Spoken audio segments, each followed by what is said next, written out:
வணக்கம் viewers, welcome to Pournami சமையல். இன்றைக்கி நம்ம பார்க்க போகிற ரெசிபி என்னென்னு கேட்டிங்கன்னா பெங்காலி ரவா ஸ்வீட்ஸ்.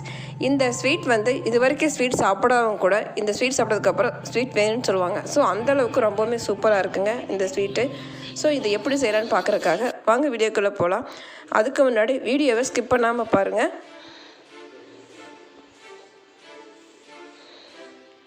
இப்போ நம்ம முதல்ல ஒரு பேன் வச்சுக்கலாங்க. அதில் 1 ஸ்பூன் உண்டான அளவுக்கு ஒரு நெய் சேர்த்திக்கலாங்க. இப்போ நம்ம இதில் 1 கப் ரவை சேர்த்திக்கலாங்க.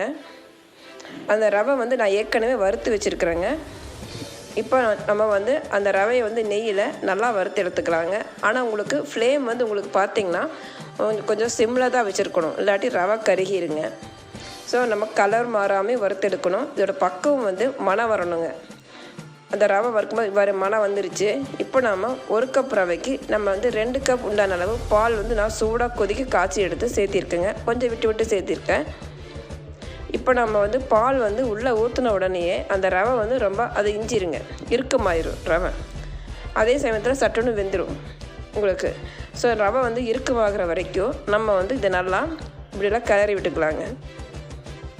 இதோட பக்குவம் பாருங்கள், இந்த மாதிரி ரவை வெந்துச்சுன்னா போதுங்க, பொதுன்னு இருக்கும். இப்போ நம்ம இது ஒரு 10 நிமிஷம் மூடி வச்சிடலாங்க. அடுத்தது ஏலக்காய் ரெடி பண்ணிடலாங்க.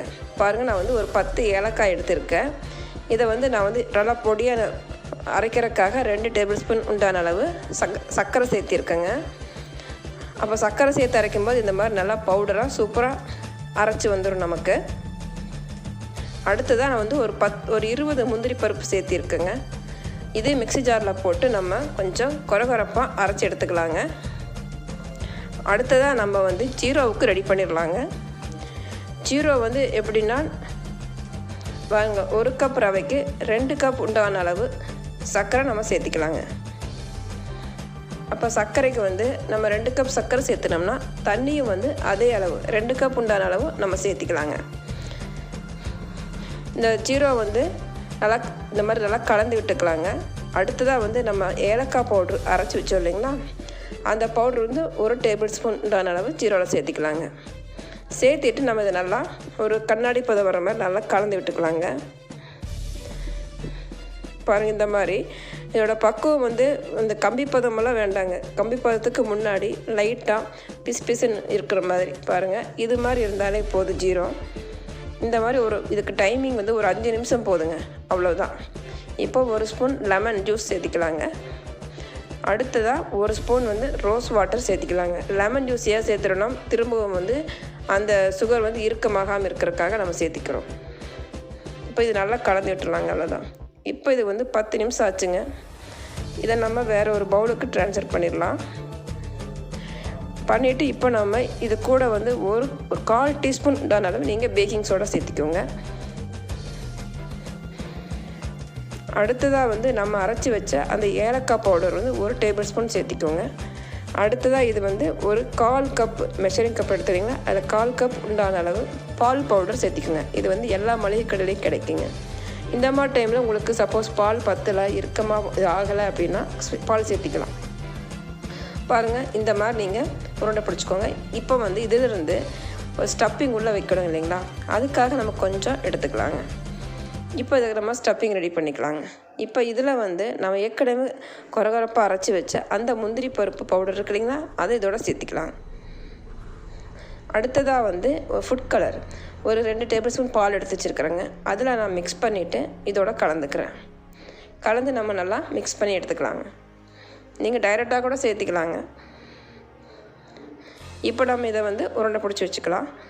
இப்போ நம்ம ஏற்கனவே அதிலேருந்து எடுத்தோம் இல்லைங்களா, அந்த உருண்டை இருக்கு இல்லைங்களா, அதில் உருண்டை கொஞ்சம் பெரிய சைஸ்க்காக பிடிச்சிக்கோங்க. பிடிச்சிட்டு நம்ம இந்த 2 உள்ளங்கை இருக்கு இல்லைங்களா, அதை வச்சு ப்ரெஸ் பண்ணுங்கள். அப்போ தான் அந்த வெடிப்பு வராது நமக்கு. பாருங்கள், இந்த மாதிரி அந்த உள்ளங்கையிலேயே நீங்கள் வச்சு அப்படியே அட்ஜஸ்ட் பண்ணி விடுங்க. அடுத்தது அந்த சின்ன உருண்டை பிடிச்சிக்கோங்க. அதுக்குள்ளே வைக்கிறோம் இல்லைங்களா, அதனால் உருண்டை சிறுசாக பிடிச்சிட்டு அதையும் இந்த மாதிரி ப்ரெஷ் பண்ணிவிட்டு விரலால் இப்படி எல்லா பக்கமும் ஸ்ப்ரெட் பண்ணி விடுங்க. இப்போ நீங்கள் ஒரு விரல் வச்சு ஈஸியாக மடிக்கிறதுக்காக ஒரு விரல் வச்சு இப்படி இது பண்ணிங்கன்னா ஃபோல்ட் ஆகிக்கும், அதாவது வளைஞ்சு கொடுக்கும். அதுக்கப்புறம் நம்ம அந்த கார்னர் 2 பக்கமும் இப்படி கையில் அட்ஜஸ்ட் பண்ணிவிட்டு பாருங்கள், இந்த அளவு நீள வாக்கில் வர்ற மாதிரி நம்ம எல்லா உருண்டையும் பிடிச்சி எடுத்துக்கலாங்க. அடுத்ததாக வந்து நம்ம இதை ஆயில் வந்து எப்படின்னு கேட்டிங்கன்னா ஒரு மீடியம் ஃப்ளேமில் வச்சு மீடியமான ஃப்ளேமில் தான் இருக்கணுங்க. அப்போ தான் வந்து ஆயிலும் மீடியமான ரேஞ்சுக்கு தான் காஞ்சிருக்கணும். ரொம்ப காஞ்சதுன்னு வைங்களேன் அந்த இது கருகி போயிடும், இன்னொன்று வெடிப்பு வந்துடும். அதனால் நீங்கள் மீடியம் ஃப்ளேமில் வச்சுட்டு நீங்கள் இதை வந்து பொரிச்சு எடுக்கணும். கொஞ்சம் கொஞ்சம் லைட்டாக அட்ஜஸ்ட் பண்ணி லைட்டாக திருப்பி விடுங்க. அப்போ தான் ஈவனாக எல்லா பக்கமும் அது வெந்து வரும். இதோட கலர் வந்து பார்த்திங்கன்னா வந்து ஒரு டார்க் ப்ரௌன் அந்த ஷேடு வர்ற அளவுக்கு நீங்கள் எண்ணெயில் போட்டு பொரிச்சு எடுத்துருங்க. பாருங்கள், இந்த கலர் வரணும் உங்களுக்கு. ஸோ இந்த கலர் வந்ததுக்கப்புறம் நீங்கள் எடுத்துடலாம். இதுதான் வந்து உங்களுக்கு பக்குவம். இப்போ நம்ம இதை வந்து ஏற்கனவே காய்ச்சி வச்சு ஜீராவில் சேர்த்திடலாங்க. இப்போ அடுத்ததாக வந்து 1 மணி நேரம் தான் நான் ஜீரா ஊற வச்சுருந்தேங்க. இப்போ நான் அதை எடுத்துட்டேன். ஸோ இவ்வளோதாங்க இந்த மெத்தடு. இது மாதிரி இதில் நீங்கள் ட்ரை பண்ணி பாருங்கள். பிடிச்சிருந்ததுன்னா நீங்கள் இதே மாதிரி சமைச்சு பாருங்கள். ரெசிபி நல்லா வந்துச்சுன்னா லைக் பண்ணுங்கள், ஷேர் பண்ணுங்கள், கமெண்ட் பண்ணுங்கள். இப்போ நம்ம இதை கட் பண்ணி காட்டுறேன் பாருங்கள். 1 ஹவர் தான் ஊறிச்சு, அவ்வளோ நல்லா சாஃப்டாக இருக்குது பாருங்கள். இது நீங்கள் அடுத்த நாள் இதை வச்சு சாப்பிட்டேன்னு வச்சுக்கோங்களேன், செம சூப்பராக இருக்கும். இது நீங்கள் கண்டிப்பாக வீட்டில் செஞ்சு பாருங்கள். உங்கள் கமெண்ட்ஸ் கண்டிப்பாக எங்களுக்கு அனுப்புங்க. அப்படியே எங்கள் சேனலுக்கு சப்ஸ்கிரைப் பண்ணாதவங்க சப்ஸ்கிரைப் பண்ணிடுங்க. Okay, thank you.